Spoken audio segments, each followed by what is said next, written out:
Guys, welcome to trending insights. Big ബോസിലെ മോൺസ്റ്ററിനെ മലയാളികൾ ഒരിക്കലും മറക്കില്ല. സോഷ്യൽ മീഡിയ ഇൻഫ്ലുവൻസറായിരുന്ന Nora big boss Malayalam season 6 Malayali പ്രേക്ഷകർക്കിടയിൽ കൂടുതൽ പരിചിതയായത്.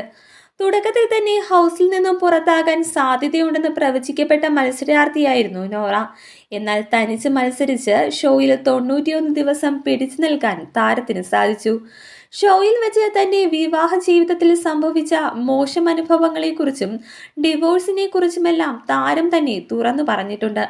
കൂടാതെ താനിപ്പോൾ പ്രണയത്തിലാണെന്നും താരം വെളിപ്പെടുത്തിയിരുന്നു. ജയ് എന്ന് താൻ വിളിക്കുന്ന തന്റെ പങ്കാളിയാണ് ജീവിതത്തിലെ ഏറ്റവും കൈപ്പേറിയ നിമിഷങ്ങളിലെല്ലാം തന്റെ കൂടെ നിന്ന് പിന്തുണച്ചതെന്നും താരം വെളിപ്പെടുത്തിയിരുന്നു. ഇപ്പോഴത്തെ ജയയെക്കുറിച്ച് കൂടുതൽ സംസാരിക്കുകയാണ് നോറ. എന്തുകൊണ്ടാണ് ഉടൻ വിവാഹം കഴിക്കാത്തതെന്ന ചോദ്യത്തിനും ഇരുവരും മറുപടി നൽകി. വിവാഹം വൈകാൻ മറ്റു പ്രത്യേക കാരണങ്ങളൊന്നുമില്ല. സെറ്റിലാകണമെന്നും കരിയർ കാര്യങ്ങളൊക്കെ നോക്കണമെന്നും നോറ പറയുന്നു. ആദ്യം വിവാഹം വേണ്ടെന്നൊരു കാഴ്ചപ്പാടായിരുന്നു. എന്നാൽ എൻ്റെ ആഗ്രഹങ്ങളെല്ലാം ജയ് കൂടെ നിന്ന് സാധിച്ചു തരുന്നുണ്ട്.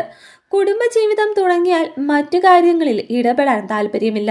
കുടുംബത്തിൽ തന്നെ ഒതുങ്ങി നിൽക്കണം എന്നതാണ് ആഗ്രഹമെന്നും ഹൗസ് വൈഫ് ആകാനാണ് താല്പര്യമെന്നും നോറ പറയുന്നു. കൂടാതെ ജീവിതത്തിൽ കുഞ്ഞു കുഞ്ഞു പ്ലാനുകളൊക്കെയുണ്ട്. അതൊക്കെ നടത്തിയാൽ മാത്രമേ വിവാഹം കഴിക്കൂ എന്നും നോറ പറയുന്നു. എന്തായാലും ഇരുവരും സന്തോഷത്തോടെ ആയിരിക്കട്ടെ എന്നാണ് ആരാധകർ പറയുന്നത്.